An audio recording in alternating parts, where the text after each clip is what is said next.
अस्सलाम वालेकुम, मेरा नाम है रमशा इकबाल और आज हम लोग चैप्टर नंबर 5 स्टार्ट करने वाले हैं। और आज हमारा चैप्टर का नाम है सेल साइकिल।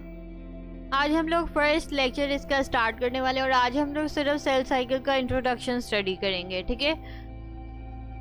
तो ये इस चैप्टर की एक खुशखबरी भी है जो अगर आप वीडियो पूरी देखेंगे तो मैं आपको दरमियान में बताऊंगी, ठीक है।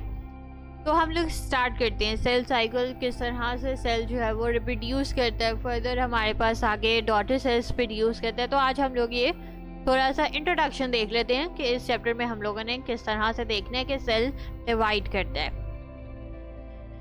अब हमें पता है कि बेसिक जो लाइफ की कैरेक्टरिस्टिक में आ जाता है कि सबसे बेसिक यूनिट कह लें कि हमारी लाइफ का है वो है रिप्रोडक्शन।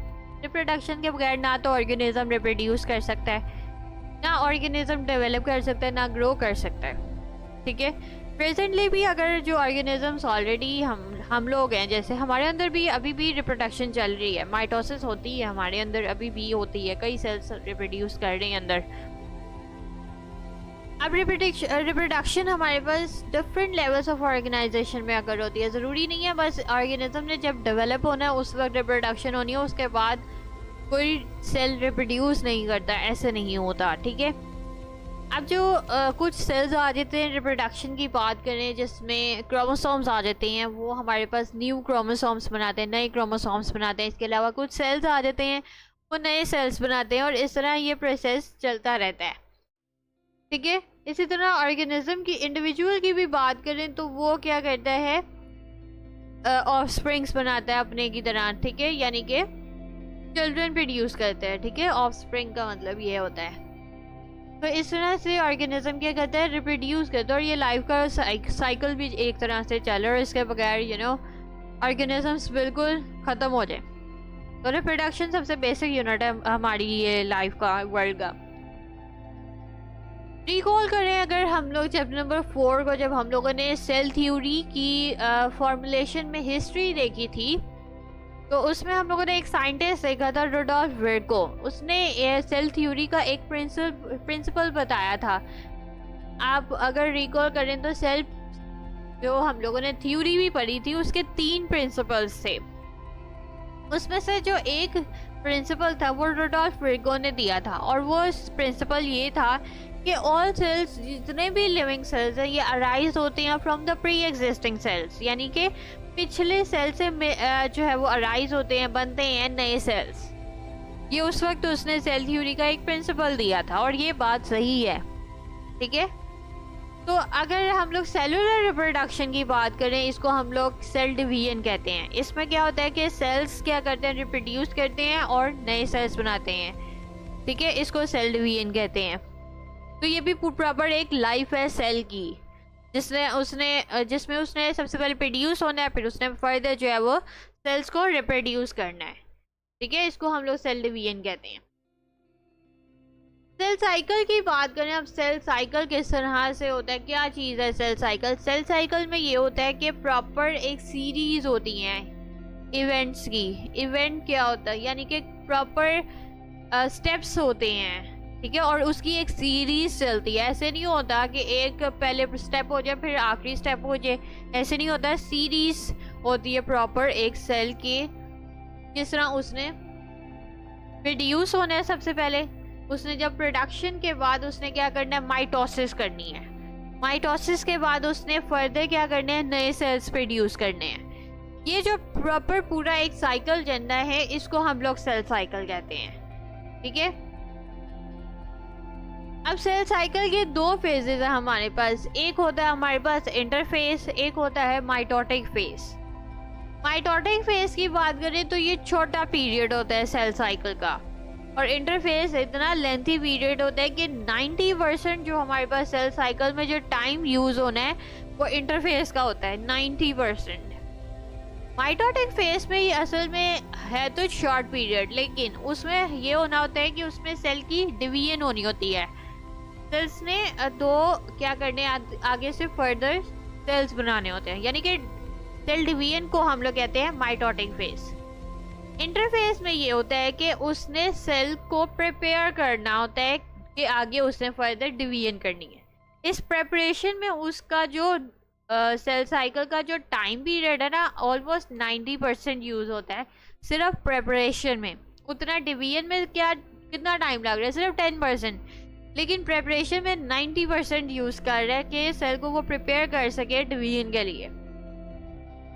और साथ में इस टाइम पे जो सेल की मेटाबॉलिक एक्टिविटी भी होती है वो बहुत हाई होती है। यानी कि इसमें क्यों होती है इसकी हाई, क्योंकि इसमें सेल ने उसको प्रिपेयर करना है, सेल को प्रिपेयर करना है, इस फेज ने एक्चुअली में सेल को प्रिपेयर करना है कि जो बायोकेमिकल रिएक्शंस आगे फर्दर अकर होने हैं उस लिहाज से इसको प्रिपेयर करना होता है। इसी वजह से इस फेज में जो मेटाबॉलिक रिएक्शंस की जो एक्टिविटी होती है वो बहुत ज़्यादा हाई होती है।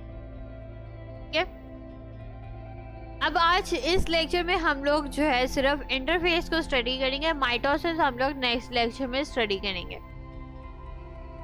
इंटरफेस की बात करें हमारे पास 3 फेजेस आते हैं। सबसे पहले हमारे पास होता है G1 फेज जिसे गैप 1 फेज कहते हैं, फिर हमारे पास S फेज आता है जिसे हम लोग सिंथेसिस फेज कहते हैं, और लास्ट में हमारे पास आता है G2 फेज जिसे गैप 2 फेज कहते हैं। ठीक है, अब हर फेज का हम लोग देख लेते हैं, हर फेज में सेल ने करना क्या है। G1 फेज में क्या होना है कि जब हमारे पास सेल प्रोड्यूस हो गया, ठीक है, सेल क्या हुआ है, प्रोड्यूस हो गया। अब सेल ने क्या करना है, खुद को स्टार्ट करना है एक सेल साइकिल में।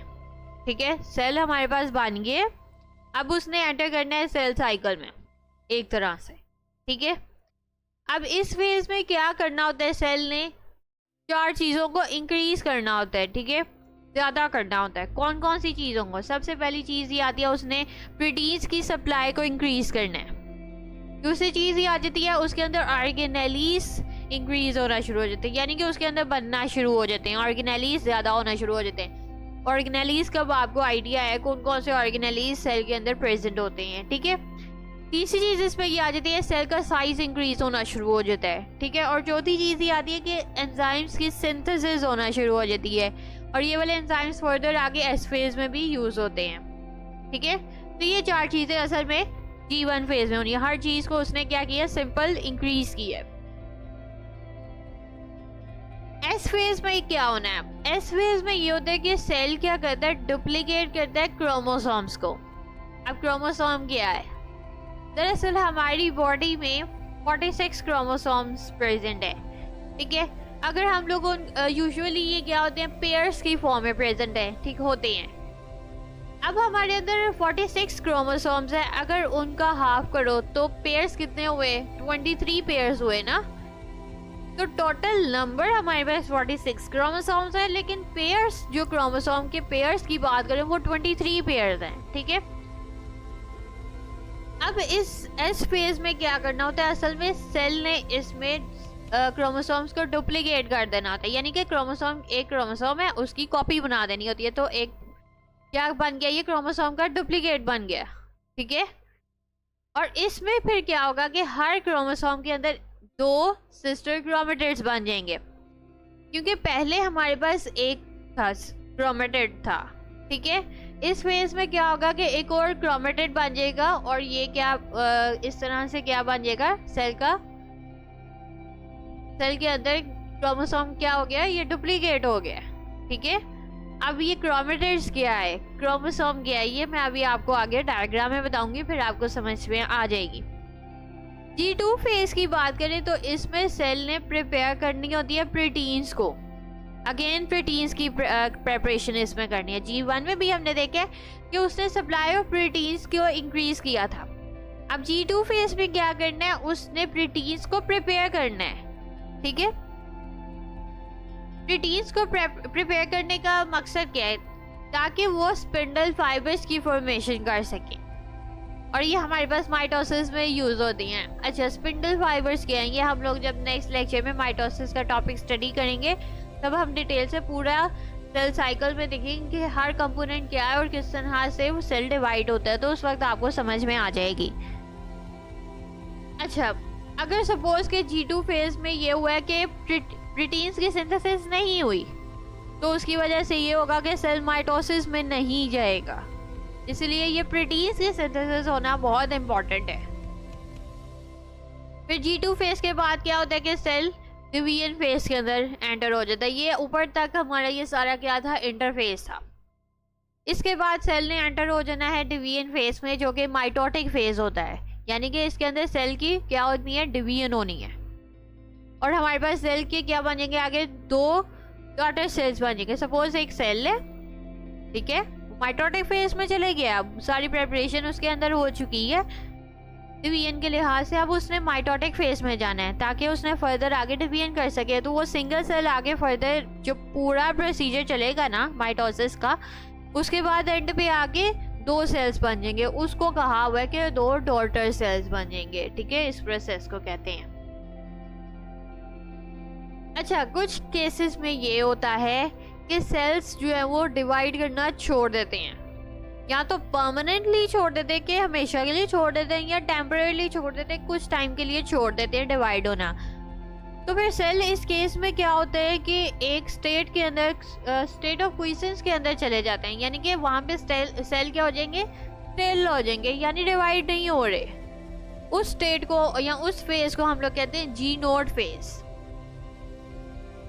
जी नोड फेज की बात करें तो मल्टी सेलुलर यूकैरियोट्स में, यानी कि ह्यूमंस हैं, ऑर्गेनिजम्स इसमें मल्टी सेलुलर में बहुत ज़्यादा आते हैं ना, जैसे ह्यूमंस हैं, एनिमल्स हैं, और भी डिफरेंट है।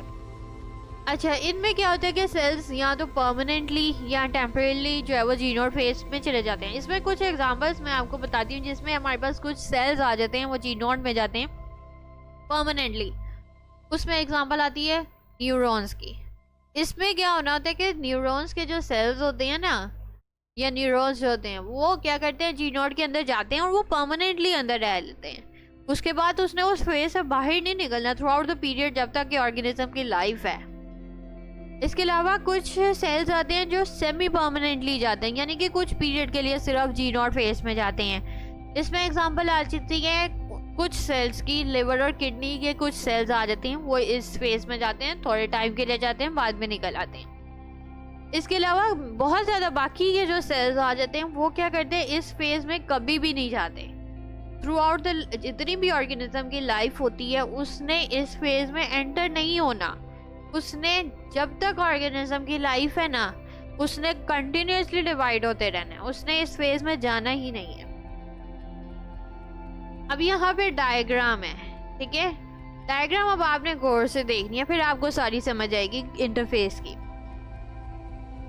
सबसे पहले हमारे पास है ये G1 फेज है, ठीक है, ये सेल है, इसके अंदर एक हमारे पास क्या है, क्रोमेटिड है या क्रोमोसोम है। इस पूरे को हम लोग कहेंगे ये एक है क्रोमेटिड, और ये जो सेंटर वाला पॉइंट है ना, इस पॉइंट को, सेंट्रल पॉइंट को हम लोग सेंट्रोमेयर कहते हैं, ठीक है।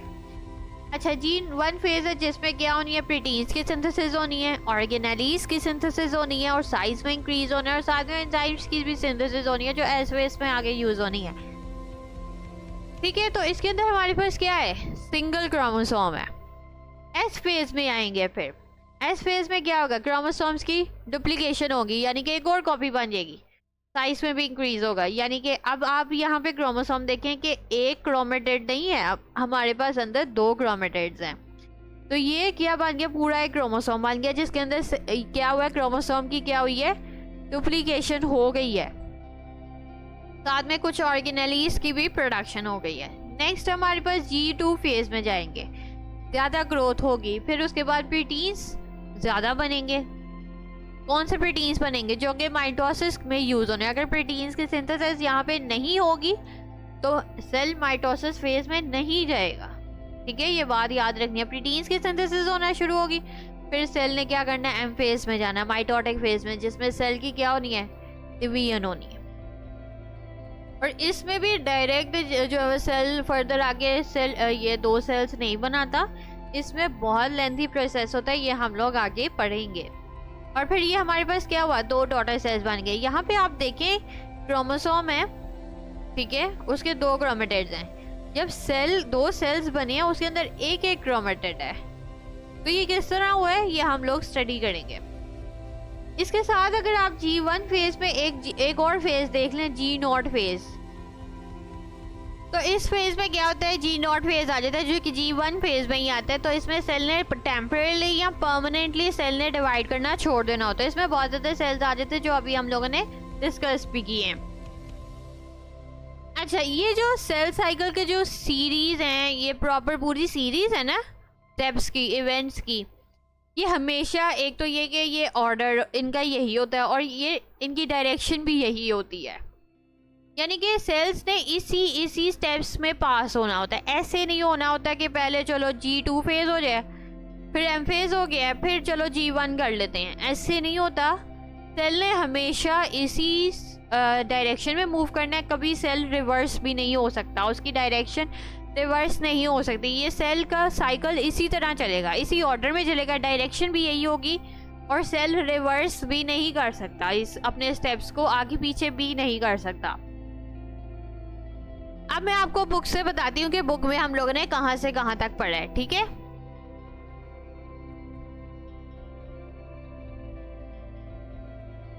आज हम लोगों ने चैप्टर नंबर 5 स्टार्ट की है, ठीक है। इसमें हम लोगों ने देखा कि बेसिक यूनिट जो लाइफ का होता है वो क्या होता है, वो होता है हमारे पास रिप्रोडक्शन है हमारे पास, ठीक है। फिर हम लोगों ने देखा सेल साइकिल है, इंटरफेस हम लोगों ने आज स्टडी किया है। इस सेल साइकिल के 2 फेजेस हैं, इंटरफेस है और माइटोटिक फेज है। इंटरफेस को हम लोगों ने देखा, इंटरफेस के 3 फेजेस हैं, G1 है, एस फेज है और G2 फेज है, ठीक है। फिर हम लोगों ने हर एक फेज को जो है वो डिटेल के साथ पढ़ लिया है।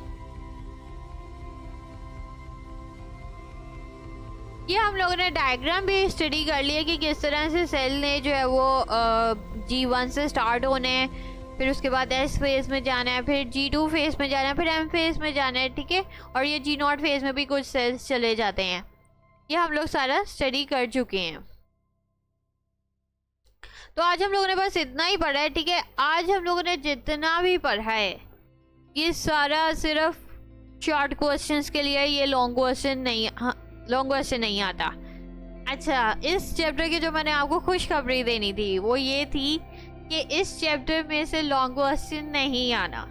ये पूरा चैप्टर आपने सिर्फ शॉर्ट और MCQs के लिए करना है। ये बहुत अच्छी खुशखबरी है ना।